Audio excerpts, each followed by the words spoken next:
Invitada, y por eso van primero las damas, Claudia Patricia Restrepo Montoya. Ustedes la conocen muchísimo porque es un personaje en el medio, nuestro medio. Ella es administradora de negocios, especialista en geopolítica de la Universidad EAFIT, tiene un máster en estudios avanzados de la filosofía de la Universidad Complutense en Madrid, con más de 16 años de experiencia en el diseño y la gerencia de programas y proyectos de alcance social, especialmente relacionados con la educación, la cultura, la ciudadanía, el hábitat. Ha sido docente, ha desempeñado varios cargos y ahí es donde seguramente la hemos conocido y reconocido en el sector público, entre los que se destacan precisamente haber sido vicealcaldesa de Educación, Cultura, Participación, Recreación y Deporte, directora general del Instituto Social de Vivienda y Hábitat de Medellín, el ISVIMED, secretaria privada de la Alcaldía de Medellín, secretaria de Educación para la Cultura de Antioquia, gerente de Comunicación Pública y Vida de la Secretaría de Participación Ciudadana y Desarrollo Social Departamental, y como todos sabemos, hasta hace poco, pues muy poco, gerente de nuestro metro en Medellín. Doctora Claudia Patricia, bienvenida.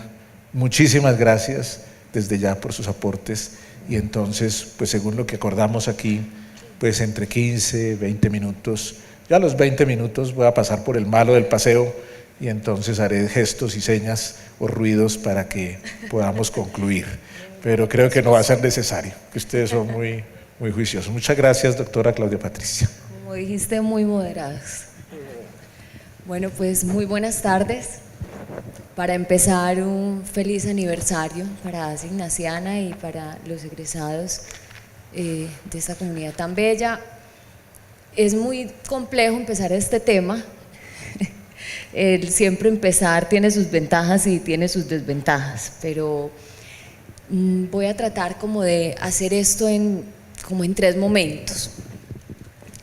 El primer momento es un poco hablar desde lo personal y ya les voy a decir por qué, y además porque un poco el foro pretende que hablemos de la reconciliación desde lo personal para transitar también a lo colectivo y a lo que nos corresponde como territorio. Un segundo momento que quiero como que de eso personal pueda yo plantear un poco elementos entre perdón y reconciliación, y un tercer momento que es en el cual yo digamos que me ubico en la circunstancia actual y en el gran reto histórico que nos corresponde a los que estamos sentados aquí y a los que estamos viviendo esta circunstancia. Empiezo por lo personal, que probablemente es lo que me ha generado el llegar a este espacio, porque aunque llevo trabajando mucho en el tema de lo público durante mucho tiempo y es casi que mi propósito de vida, realmente el que esté hoy hablando de temas de reconciliación es porque algunas circunstancias de mi vida me han conducido a hablar de ellas. Una, sin duda, pues haber trabajado en procesos de participación ciudadana en años muy complejos, donde Antioquia y Medellín estaban pasando momentos muy críticos de seguridad, y uno muy particular que sí es muy personal, que seguramente es con el que quiero iniciar. Lo primero es que desde lo lógico y lo filosófico, lo importante que tenemos claro nosotros es que cada uno de nosotros es una experiencia humana, y como experiencia humana tenemos de íntimo y tenemos de social. De íntimo, nuestra individualidad, nuestro yo, y de social, nuestra pura condición política de ser parte de una comunidad. ¿Y por qué traigo esos dos elementos? Fundamentalmente, cito a Ortega y Gasset, que pues, finalmente es uno de mis grandes afectos en lo filosófico, cuando dice: yo soy yo y mis circunstancias, si no las salvo a ellas, no me salvo yo. Y eso un poco lo que trasciende es que más allá de todas mis decisiones personales, yo siempre de alguna manera me empiezo a comprender nuevamente como un agente social y un agente político, y he decidido trabajar en una comunidad. Esto es importante que lo tengamos en cuenta en el segundo punto en el que voy a hablar sobre perdón y reconciliación, porque el perdón es una decisión personal, es una decisión íntima, es una decisión que pasa por un proceso de contrición, de revisión, casi que conversación con el alma, y la reconciliación tiene unos elementos desde la perspectiva que vamos a tocar hoy, porque no lo va a tocar en el ámbito pues de lo religioso, donde seguramente tenemos muchos otros elementos, pero desde la lógica del ámbito que es la reconciliación política, es una decisión colectiva de la esfera común, es un proceso de transformación personal y social de los miembros de una comunidad, y que lo que busca es llevar a un estado de concordia. Dejo ahí. Acá, pues, lo primero que yo quiero plantearles es mis sensibilidades de lo personal y contarles una historia de lo íntimo que me hizo reflexionar por primera vez en mi vida de manera seria alrededor del tema del perdón, a pesar de que desde que inicié mi trabajo en lo público, particularmente me tocó trabajar con gobiernos muy fuertes en todos los temas de transformación de Medellín, en poblaciones con temas de violencia, y de alguna manera siempre me había tocado la defensa de la no violencia, la defensa de la reconciliación y de la paz en los espacios. Sin embargo, esto es fácil o no lo sé qué tanto, pero cuando uno se ve confrontado frente a su realidad, hay otro escenario. El 14 de julio del 2015, estando yo por fuera del país, me llama mi hermana y me dice: acaban de asesinar a nuestro papá. Yo pues la verdad no entendía, mi papá tenía 80 años y la verdad no me alcanza, no podía entender de dónde podían haber asesinado a mi papá. Ella entre sollozos me dice: en la finca, lo iban a atracar, bueno, todo es un caos, yo no puedo devolverme, sino hasta el día siguiente.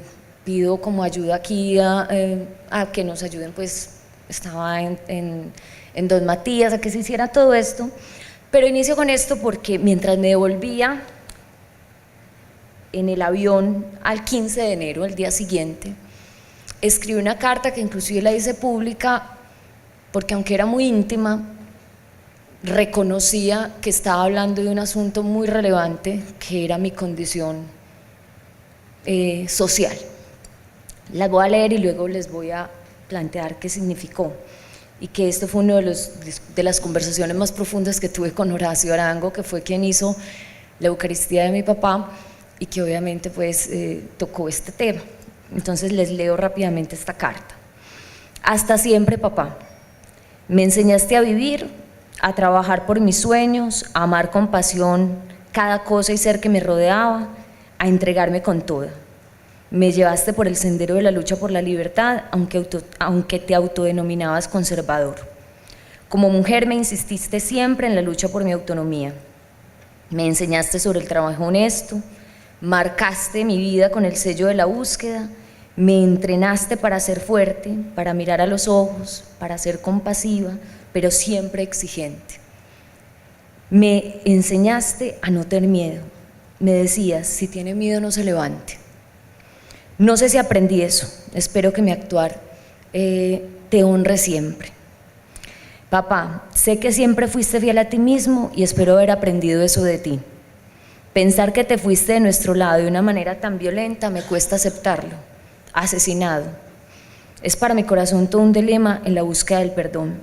Por convicción, yo creo, discutíamos tanto sobre eso, mi papá y yo teníamos posiciones políticas radicalmente opuestas, discutíamos mucho sobre la violencia y yo le decía que la violencia no es el camino, nunca lo va a ser. Digo: viejo terco, la violencia es absurda. Robar es de cobardes, solías decirme. Robar es quitar la libertad. Robarle a un viejo de 80 años, digo yo, es una locura. Y que ese viejo se defienda da como resultado el peor de los actos, el homicidio. Lamento mucho que te vayas así, robado en todo, robado en tu vida. Perdón, no lo estamos haciendo bien como sociedad. Yo solía decirte: cuando muere alguien, morimos todos un poco. Y hoy sí que me estoy muriendo. Además sé, por ejemplo, que ayer otros como tú murieron asesinados sin razón, porque nunca hay razón. Para ti, toda la paz y todo el descanso. Para nosotros, tus hijos, ojalá honremos tu memoria con perdón y con fuerza para defender las cosas en las que creemos. Merecemos más que esto, merecemos vivir y morir de viejos en la paz del amor y no en el horror del miedo. Esta carta, que a raíz de no la leía desde que la escribí, la volví a leer a raíz de este encuentro, es porque ese momento en el cual muere mi papá fue el momento en el que yo tuve que entender si todo lo que yo decía todos los días cuando me levantaba a trabajar como secretaria de Educación, como vicealcaldesa de Educación y Cultura, como gerente de Comunicación Pública, sobre la paz, sobre la no violencia, iba a ser capaz de ser coherente con eso. Porque una cosa es distinta cuando uno está hablando desde el lugar que no es de uno. Pues cuando la muerte no es, el agravio no es directo, y otra cosa es cuando tú sientes que ese agravio es directo. Lo particular de esa historia era que mi papá y yo éramos radicalmente opuestos en nuestras posiciones políticas, y seguramente hoy, frente al proceso de la reconciliación, estaríamos en dos lados totalmente opuestos. Mi papá era un hombre que andaba armado, era un hombre que no aseguraba ni el vehículo ni nada, porque él decía que para él, si lo iban a robar, lo tenían que matar, tal cual como sucedió. Era un hombre de una posición absolutamente radical. Él decía: si me secuestran, no me busquen, que yo no voy a estar vivo. Y esté convencida de Claudia que si a usted la secuestran, usted ve cómo hace, porque yo no voy a pagar un peso. El día que paguemos por un ser humano, empezamos por ahí, empieza y se va todo. Un hombre de unas convicciones muy fuertes y un conservador absolutamente fuerte, y bueno, le salí totalmente. Yo decía que él me tenía que amar mucho porque le había salido liberal, de pensamiento y de acción. Ahí, lo único en lo que sí le fui fiel total era hincha del Nacional, porque ahí sí me habría sacado completamente, porque además chiquita alguna vez me preguntó una tía: ¿usted es hincha del quién? Y yo, pues como Nacional o Medellín. Yo dije Medellín, pues si yo vivo en Medellín, lógico, es Medellín. De cuenta de eso me llevaron al estadio 7 años seguidos de mi vida para convencerme que el verde era el… Entonces en eso no me le desvié, pero el resto, para un hombre. ¿Y por qué les traigo esta historia? Porque mi familia es una historia, tiene la historia de todas las familias de este país. Es una historia de una familia tejida por la violencia, una familia absolutamente conservadora, de partido conservador, movilizada y desplazada a la ciudad por problemas de política. La mitad de mi familia es Restrepo, la otra mitad es Rivera, y ninguno se atreve a hacer el árbol genealógico porque espera no descubrir cuál es el que tiene el apellido falso, porque en la guerra de los 1000 días, cuando había persecución entre conservadores y liberales, cuando ya se veía el que perdía, pues las familias lo que hacían era que se cambiaban los apellidos. Y en mi familia pues fue una familia muy conservadora que sale del suroeste desplazada. Mi papá llega desplazado por la violencia, y obviamente entonces en mi casa la discusión política era una discusión de todos y cada uno de los días, pero no política desde la lógica, porque ninguno ejercía la política, ni yo, que he trabajado 13 años en lo público, la ejercí, pero teníamos mucha conciencia de ese ejercicio. Entonces traigo esto porque al segundo punto con el que yo quiero ir, al de reconciliación y el de perdón, es que es muy particular que en este país las víctimas, cuando ustedes les preguntan, están más dispuestas al perdón y a la reconciliación que aquellos que no se reconocen directamente o no nos reconocemos como víctimas del conflicto. Porque finalmente estamos en la historia de un país tocado por la violencia y por las polarizaciones desde mucho tiempo atrás. Polarizaciones con las que hemos desayunado, con las que hemos almorzado y con las que hemos comido. Polarizaciones con las que hemos convivido, y polarizaciones que han hecho que estemos en lugares distintos frente a un escenario de construcción de acuerdo. y más que de acuerdo, de concordia. El estado de concordia es el estado de la cercanía a los corazones, y es muy relevante la concordia en las sociedades, y en las sociedades desde la lógica política, porque en última la concordia requiere algo muy importante, que es la confianza, y las democracias se soportan en la confianza, porque en últimas yo constituyo una sociedad democrática renunciando a un derecho individual, entregándoselo a otro. Eso es lo que hacemos todos nosotros con la configuración del Estado, renunciar un poquito a los derechos que tenemos cada uno para que haya un tercero que delimite nuestras posibilidades. Entonces, cuando a uno le dicen que tiene que aportar un poco hacia la reconciliación, probablemente uno puede remitirse a la esfera del perdón, como yo toco lo de mi papá y toco la dificultad que me dio entender, por ejemplo, que cuando capturaron a quienes lo asesinaron no me produjo ningún sentimiento de paz, ningún sentimiento de que, o sea, no hay forma de que un acto violento sea resarcido, no hay forma, ni siquiera la justicia. O sea, es imposible. Uno se siente más tranquilo, sí, desde la lógica de la sociedad, pero la lógica personal, realmente el perdón es una decisión que no está pasada por pues porque verdaderamente el otro haya logrado reparar lo dañado, porque la sociedad haya logrado reparar lo dañado, porque no hay forma. Uno ve las mamás, a las madres de la Candelaria, habla con esas mamás de los desaparecidos y realmente no hay forma de que tú subsanes eso.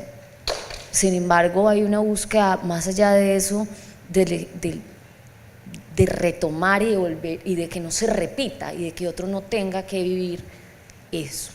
Entonces entro a ese último punto, donde más allá de que a nosotros y a cada uno de nosotros se nos pida el ámbito del perdón, sobre el cual tenemos una esfera íntima en donde decidimos y donde hay una dignidad humana que es aquella que expresamos en ese ámbito, y es qué tendríamos que hacer nosotros hoy frente a un escenario de reconciliación política en un país donde nosotros y nuestras familias se han sentado a la mesa a convivir con la violencia en el día a día.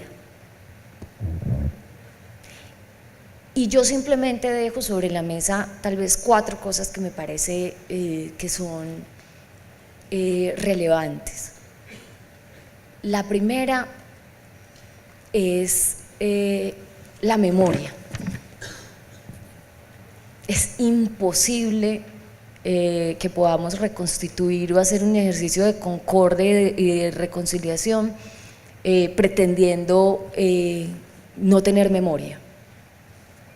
No necesitamos la memoria. La memoria, es más, es la que nos permite, además, por eso es tan importante en estos procesos las comisiones de investigación, de levantamiento de la historia, para que verdaderamente todos, además, no tengamos la historia que recordamos, sino la historia que es, que a veces es muy difícil. Un segundo elemento absolutamente valioso en la reconstitución de esa memoria es la condición circunstancial, es decir, el momento en el que estamos. Yo no creo que sea fácil en un país como el nuestro empezar un proceso de reconciliación si cada uno de nosotros no está haciendo el esfuerzo por informarse sobre la circunstancia que estamos viviendo. Si nosotros no conocemos los puntos del acuerdo que se están discutiendo, si nosotros creemos que eso es un tema lejos, distante, porque es muy particular. Miren, recientemente en una comida con varios amigos, y eso empieza el uno y el uno sí, el otro no, y en últimas le pregunto yo a alguno, bueno, entonces ¿cuáles son los puntos que se están discutiendo? Ninguno sabía qué puntos se estaban discutiendo. Yo le dije, ustedes están como el Brexit, que todos votaron y que luego fueron a consultar que era la Unión Europea. Realmente hay un primer elemento, y es que tenemos que enterarnos de cuáles son las condiciones y qué es lo que estamos trabajando en un escenario de reconciliación. Un tercer elemento para mí esencial: nosotros estamos en la palabra de la guerra. Hace años vivimos en un escenario donde la guerra ha sido una maestra y ha sido una maestra en el lenguaje. Quien ha tenido la posibilidad de leer a los griegos, y entre ellos a Tucídides, hablando de la guerra del Peloponeso, tiene una parte muy linda dedicada al entierro, pues es como una ceremonia fúnebre, y en la ceremonia fúnebre él dice justamente eso: la guerra es una maestra, y lo primero es que transforma la palabra. ¿Qué transforma la palabra? Quiere decir que las palabras cambian de significado. Entonces ya ser un conciliador es ser débil, pero ya ser aguerrido es la mejor forma. Las palabras como el amor, la ternura son sinónimo de debilidad. Las palabras como el combate, como la defensa, son palabras de fortaleza. Hay que hacer una revisión profunda, porque a mí me impresiona mucho en el mundo virtual o de las redes, por ejemplo, y en el mundo de las conversaciones, cómo hasta quienes defienden la reconciliación lo tienen que hacer con malas palabras, lo tienen que hacer con un lenguaje despectivo. Yo no sé, a mí tal vez era porque como toda la vida viví en una profunda contradicción con mi papá y en nuestra familia las posturas políticas eran conversaciones muy serias, porque obviamente éramos radicales en posturas, pero igual comíamos juntos, pero igual nos amábamos profundamente. Entonces entendí fácilmente que uno no tiene que estar de acuerdo para poder llegar a una concordia. Pero siempre y cuando eso se haga con un amor profundo y un cuidado profundo. Entonces yo creo que, teniendo en cuenta ese tema de la memoria, de la información, de la palabra, yo dejaría una última, que es la responsabilidad.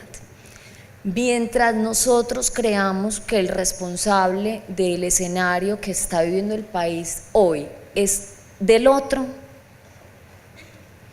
me parece muy complejo que construyamos un escenario de reconciliación. Porque esto es como en el amor, siempre hay dos. Claro, y yo no estoy haciendo una defensa absurda ni desconociendo los daños que hace un actor político o no político, terrorista o no terrorista, pero mientras una sociedad no recoja las causas colectivas que condujeron a un país o que han conducido al país en los últimos años a estar en un escenario de conflicto, entonces me parece que es complejo que iniciemos un escenario de reconciliación. Cada uno de nosotros, y no solo como colectivos sino como individuos, tenemos que entrar como a mirar eso. Y termino, antes de que el padre ya me retire la palabra, simplemente trayendo una frase que me parece muy potente, que está en la última, bueno, no la última, porque la encíclica del Papa, el Laudato Si, que es muy bella, que habla sobre el cuidado y sobre el tema ambiental, pero en la parte 231 dice una cosa muy bonita. Dice: el amor, lleno de pequeños gestos de cuidado mutuo, es también civil y político, y se manifiesta en todas las acciones que procuran construir un mundo mejor. El amor a la sociedad y el compromiso por el bien común son una forma excelente de la caridad, que no solo afecta a las relaciones entre los individuos, sino a las macrorelaciones, como las relaciones sociales, económicas y políticas. Yo no encuentro mejor manera para decir qué es la reconciliación. Para mí la reconciliación es una forma de amor civil y política, porque no encuentro otro ámbito que verdaderamente, ni filosófico, ni político, ni social, que pueda explicar por qué una sociedad tome la decisión colectiva de emprender un proceso de reconciliación después de una historia de dolor y de violencia. Solo lo hace como un acto de amor si a la palabra amor le damos el valor filosófico que ella tiene, que no es un valor que esté llena de melosería, sino que es una palabra que explica lo que verdaderamente somos. Los seres humanos tenemos dos características absolutamente inherentes y que no podemos rompernos ni alejarnos de ellos. Somos frágiles y somos amorosos, o sea, nos relacionamos fundamentalmente, eso es lo que nos mueve, es el motor que de alguna manera nos expone. Entonces yo traigo al Papa para terminar en que yo sí entendería que la decisión política de emprender un proceso de reconciliación es un ejercicio de amor civil y político, como dice el Papa, y que para mí sería digamos, el último, o el primero y el último, como decía Horacio.